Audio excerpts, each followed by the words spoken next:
Mis amados hermanos y hermanas, les saludo en el nombre de nuestro Señor Jesucristo y en este día quiero compartir con ustedes la reflexión de la palabra del Señor. Este se encuentra en el libro de los Efesios, capítulo 4, versículos 1 al 2. Damos lectura en el nombre de nuestro Señor Jesús. Yo pues, preso en el Señor, os ruego que andéis como es digno de la vocación con que fuisteis llamados, con toda humildad y mansedumbre, soportándoos con paciencia los unos a los otros en amor. Que Dios bendiga la lectura de la palabra del Señor, queridos hermanos, en nuestros corazones. El apóstol Pablo nos habla en este día a través de esta epístola y nos dice que todos nosotros que somos llamados por el Señor para ser parte de su iglesia, tenemos una vocación, tenemos un ministerio. Y este ministerio debemos nosotros de trabajar y de actuar conforme la voluntad del Señor y a la altura que Dios merece de nuestro servicio. El Señor nos bendiga. Este es un mensaje muy relevante, hermanos queridos, para nuestra vida cristiana de hoy día. Y también nos habla, querido hermano, de la importancia en nuestro ministerio y en nuestra vocación de la humildad, de la mansedumbre y de la paciencia entre todos nosotros, entre todos los hermanos y las hermanas, para que así cumplamos realmente nuestra vocación delante del Señor.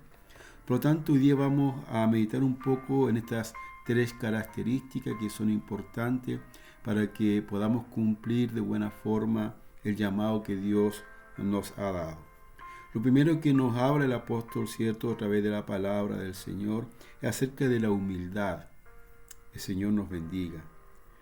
Esta cualidad, queridos hermanos, implica un reconocimiento sincero de nuestras limitaciones y una disposición a servir a todos los demás, queridos hermanos, sin buscar ningún reconocimiento o ningún poder o ningún estatus social. Queridos hermanos, en el contexto cristiano, en el contexto del servicio al Señor, la humildad es vista como una actitud que viene del corazón, de lo más profundo del corazón, y que refleja el carácter de nuestro Señor Jesucristo, quien era Dios, ¿cierto?, pero se humilló a sí mismo. Dice su palabra en el libro de Filipenses, capítulo 2, versículos 5 al 8. Haya pues en vosotros este sentir que hubo también en Cristo Jesús, el cual siendo en forma de Dios, no estimó el ser igual a Dios como cosa a que aferrarse, sino que se despojó a sí mismo tomando forma de siervo, hecho semejante a los hombres. Y estando en la condición de hombre, se humilló a sí mismo, haciéndose obediente hasta la muerte y muerte de cruz. Queridos hermanos, el mayor ejemplo de humildad lo tenemos en nuestro Señor Jesucristo. Como decía la palabra, cierto, que hemos leído, que Él, siendo Dios, se despojó de toda su gloria para poder nacer en este mundo y regalarnos a nosotros la salvación. Y Él, queridos hermanos, nació humildemente en un pesebre, se crió como cualquier niño judío, cierto, y también a la verdad Él adquirió la profesión que era de su padre, que era carpintero, porque Él tuvo que en cierta ocasión también mantener a su madre y a sus hermanos, como era el hijo mayor. También, para que nosotros podamos cumplir bien nuestra vocación y este llamado del Señor, tenemos que tener mansedumbre. Que el Señor nos ayude. La mansedumbre no se debe confundir, queridos hermanos, con la debilidad. La mansedumbre es la, disposición a ser gentiles y comprensivos con los demás. Jesús mismo se describió como manso y humilde de corazón. El Señor nos ayude. Esto nos invita, queridos hermanos, tomando el ejemplo de nuestro Señor Jesucristo, a adoptar una actitud de paz y reconciliación en nuestras relaciones.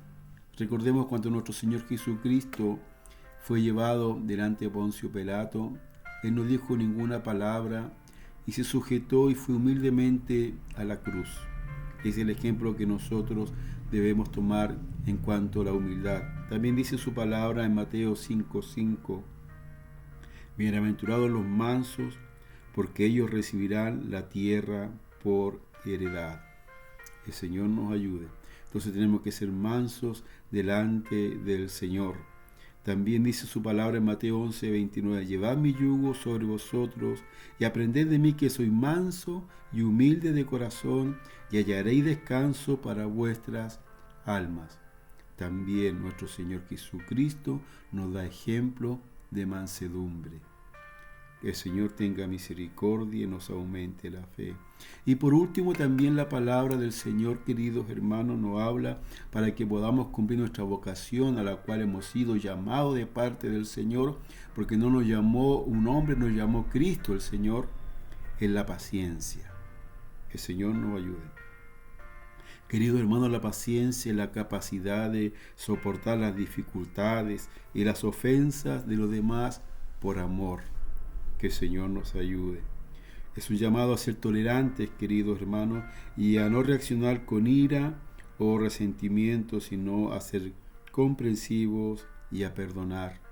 Recordemos el ejemplo de nuestro Señor Jesucristo, que en su justicia nosotros debíamos de morir porque somos pecadores, pero en su gran misericordia, en su gran paciencia que Él tiene para nosotros, cierto, nos dio una salvación gratuita y que valió el que Él muriera en la cruz por todos nosotros. Dice su palabra del libro de Santiago, capítulo 7 y versículo 8: por tanto, hermanos, tened paciencia hasta la venida del Señor. Mirad cómo el labrador espera el precioso fruto de la tierra, aguardando con paciencia hasta que reciba la lluvia temprana y la tardía. Tened también vosotros paciencia y afirmar vuestros corazones, porque la venida del Señor se acerca. El Señor nos ayude. Tal vez, queridos hermanos, llevamos muchos años sirviendo al Señor y muchos años también esperando promesas que aún no se cumplen en nosotros, pero dice la palabra que tenemos que tener paciencia, como la tuvo nuestro Señor Jesucristo. Y qué mayor paciencia tiene Dios con nosotros, que siempre le desobedecemos, siempre le fallamos, pero Él siempre tiene amor para nosotros. Y reflejamos ahí, ¿cierto?, esta característica, esta bendición que Dios tiene para nosotros, que es su paciencia. Nosotros debíamos estar muertos, queridos hermanos, porque dice que la paga del pecado es muerte. Pero en la paciencia de nuestro Señor aún tenemos vida y tenemos esperanza para poder esperar aquel glorioso encuentro que tenemos con el Señor. Él nos mantiene en sus caminos santos, no porque seamos los mejores, sino porque Él tiene paciencia de nosotros para que nos arrepintamos y, hermanos queridos, cambiemos nuestras actitudes y seamos verdaderos siervos y siervas del Señor. Que Dios nos bendiga, que Dios nos aumente la fe y bendiga también su palabra en nuestros corazones. Oramos al Señor. Padre amoroso, le damos gracias en esta hora por la bendición, Padre eterno, de ser llamados sus hijos. Gracias por esta santa vocación, este santo ministerio, este santo llamado, Señor, que usted nos ha dado a nosotros. Nos miró con misericordia, no nos miró porque fuéramos los mejores, sino que nos miró por amor. Ayúdenos, Señor, para cumplir esta santa vocación que usted nos ha encomendado con humildad, con paciencia y con mansedumbre, Señor. Lo que usted hizo nos dejó ejemplo, cómo debíamos de trabajar y de servir en tu obra. Señor, saque todo lo que no le agrada que hay en nuestra vida y que impide que su gloria se refleje y se manifieste en nosotros, Señor. Ayúdenos a ser humildes, a ser pacientes, Señor Jesucristo, y esperar en usted, mi Señor, con mansedumbre. Gracias, Jesús. Bendígate su palabra en nuestros corazones, en el nombre del Padre, Hijo y Espíritu Santo. Amén. Mis amados hermanos y hermanas, yo les deseo muchas bendiciones en esta semana que comienza, y en todo lo que usted coloque mano, Dios lo bendiga grandemente.